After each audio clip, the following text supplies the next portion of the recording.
Hello my YouTube family, I hope आप लोग सब ठीक ठाक होंगे, खुशबाश होंगे, अपने घरों में मस्त लाइफ जी रहे होंगे। आज है जी सिंपल मॉम मेकअप वीलॉग का ट्यूटोरियल। कुछ ख़ास नहीं है और मैं अपने नेल एक्सटेंशंस का एक्सपीरियंस भी आपसे शेयर करूंगी। मुझे एक्रेलिक नेल्स लगाने का शौक़ था, पिछले दिनों चढ़ गया था क्योंकि यहाँ पे बहुत इन हुआ है। मैं सोचा जाके कराऊँ यार, तो करा तो लिए। It was overall a very painful process. I would not recommend it to anyone, but yes, दिखने में बहुत अच्छे लगते हैं। अगर तकलीफ़ सहने की इच्छा है तो हाँ, करवा लो, ज़रूर करवा लो। सबसे पहले मैं यूज़ करती हूँ एज़ेलिक एसिड, जो कि मेरे स्किन के लिए बहुत जैसे कहते हैं गो टू प्रोडक्ट है। मैं इसको अपनी मेकअप में ज़रूर यूज़ करती हूँ। सबसे पहले मैं इसे ही लगाती हूँ क्योंकि मुझे है रोज़ेशिया का इशू, जिसमें मैं एक डिटेल वीडियो भी बनाऊँगी कि रोज़ेशिया क्या है, किस तरह की स्किन कंडीशन है। बहुत सारे लोगों को नहीं पता होता। ये यूज़ करने के बाद मैं अपना मॉइस्चराइज़र लगाती हूँ, जो कि मैंने पिछली वीडियोस में भी यूज़ किया है। एंड ये मॉइस्चराइज़र बहुत अच्छा है, हाईली रिकमेंडेड है। लगने के बाद बिल्कुल फटाफट गायब हो जाता है एंड इसका टेक्सचर बहुत लाइट है। लगते वक्त ही ऐसा लगता है कि वाइट वाइट हो रहा है, बट जब ये लग जाता है 10 मिनट बाद गायब हो जाता है। तो I love this product and this one is highly recommended also.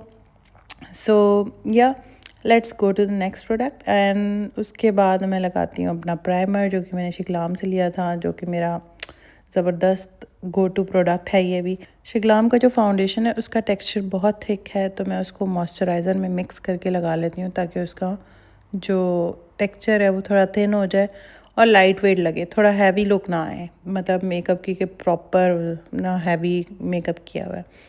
तो ये एक टिप है, अगर आपने लगाना है अपना फाउंडेशन और आपको लगता है कि यार वो बहुत ऊपर ऊपर केकी हो रहा है, तो उसमें थोड़ा सा मॉइस्चराइज़र मिक्स कर लें। That's the makeup tip from my side, तो वो लाइट हो जाएगा। बहरहाल लगाने के बाद क्या करते हैं कि अच्छे से कवरेज दे देंगे जहाँ जहाँ रह गए। मैं हाथ से ही कर रही हूँ। ब्रश उस टाइम अवेलेबल नहीं था क्योंकि मेरे पास था सिर्फ 10 मिनट तैयार होने के लिए, बिकॉज़ मॉम है ना, मॉम के पास इतना टाइम नहीं होता कि वो तसल्ली से तैयार हो। वो एक एक डेढ़ घंटा जो पहले हम लगाते थे तसल्ली से बैठे होते थे। आईलाइनर थोड़ा ख़राब हो जाता था तो मिटा के दोबारा से लगा लेते थे। अब तो जैसे लग गया बस लग गया भाई, वैसे ही उस पर गुजारा करना पड़ेगा। इतना टाइम नहीं होता कि आप जाके दोबारा से उसको साफ़ करो तो फिर लगाओ। ज़िंदगी बहुत आसान भी हो गई है और बहुत बिज़ी भी हो गई है। तो अब ये मेरा जुमला जो है ना, ये मेरे अलावा सिर्फ माएँ ही समझ सकती हैं और कोई नहीं समझ सकता।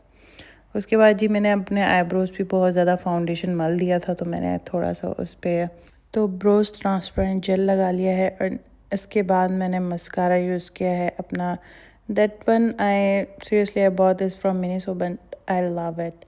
This is I think I don't remember the name, but I let you know if you guys want to know.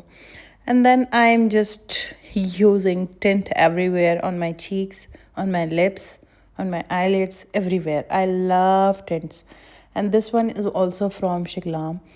ये मेरा जिसे कहते हैं, इससे मेरा पूरा मेकअप हो जाता है। आप देख सकते हैं मैं हर जगह इसको लगा लेती हूँ, चिक्स पे, लिड्स पे, हर जगह काम चल जाता है इससे। And this is very very pigmented, बहुत वाटरी है, बहुत नेचुरल देता है लुक। जो लिपस्टिक का जैसे पता होता है कि हाँ लिपस्टिक लगाई भी है, ऊपर से दिख रही होती है, ये वो नहीं। थोड़ी देर बाद ये बिल्कुल ड्राई हो जाता है स्किन में, लिप्स पे, एवरीवेयर।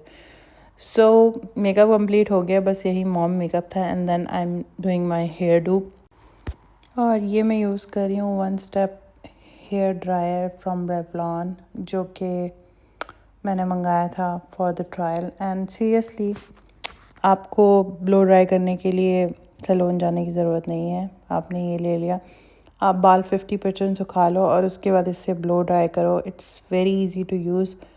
आप इसको घर पे यूज़ करो and you love it for sure. I don't think ये पाकिस्तान में अवेलेबल है या नहीं, मुझे आइडिया नहीं है to be very honest, but I order this from known.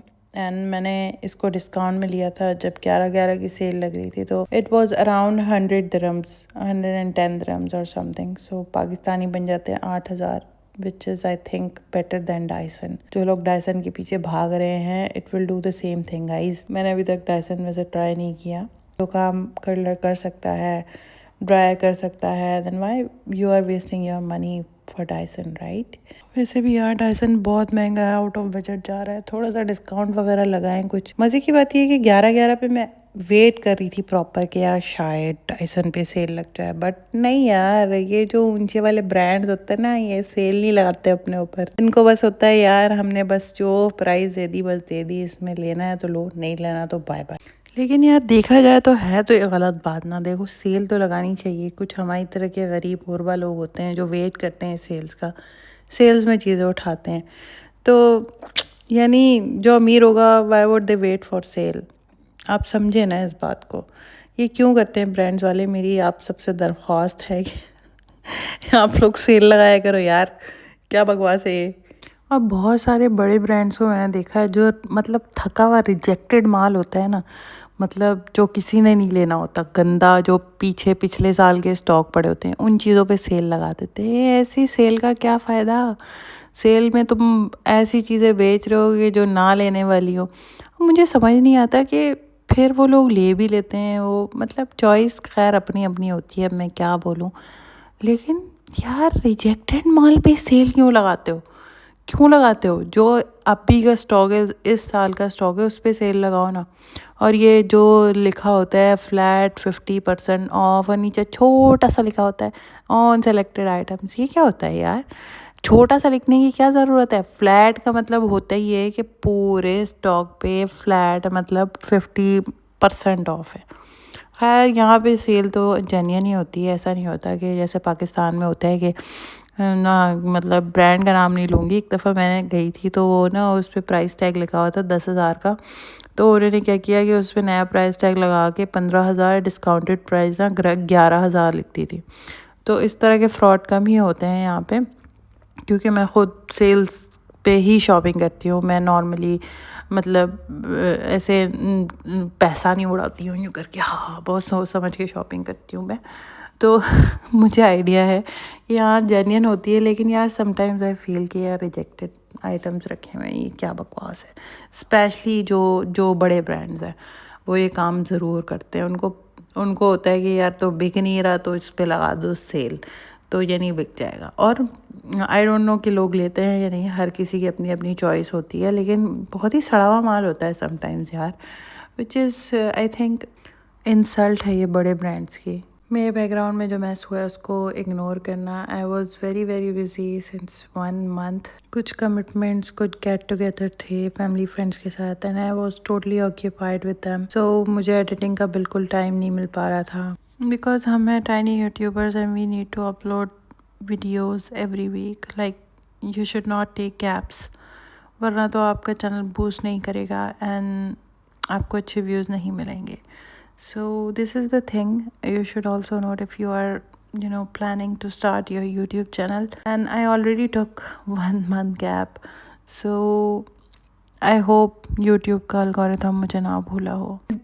अपने ड्रेस की थोड़ी डिटेलिंग भी साथ साथ दे देती हूँ। ये ड्रेस मुझे मेरी मामा ने गिफ्ट किया था last year and it is from केसरिया।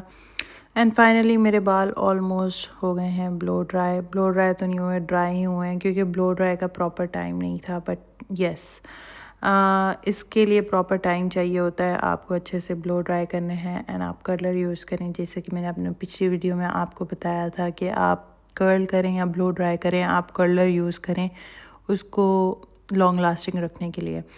सो मेरे पास उस टाइम बिल्कुल टाइम नहीं था कि मैं कर्ल करूँ, तो मैंने बस इसी ब्रश से अपने कर्ल एंड में कर लिए थे थोड़े बहुत, क्योंकि ज़्यादा टाइम नहीं था, टाइम बहुत कम था, शॉर्ट था ये, तो मैंने ज़्यादा टाइम ले लिया वीडियो बनाने के लिए। एंड में मैंने सोचा कि थोड़ी ज्वेलरी वगैरह भी पहन लेती हूँ, क्योंकि हल्की फुल्की ज्वेलरी मैं पहन लेती हूँ, ज़्यादा पहनने की शौकीन नहीं हूँ। और ये है मेरा फाइनल लुक। आई होप आप लोगों को वीडियो अच्छी लगी, मेरे चैनल को सब्सक्राइब कर लें।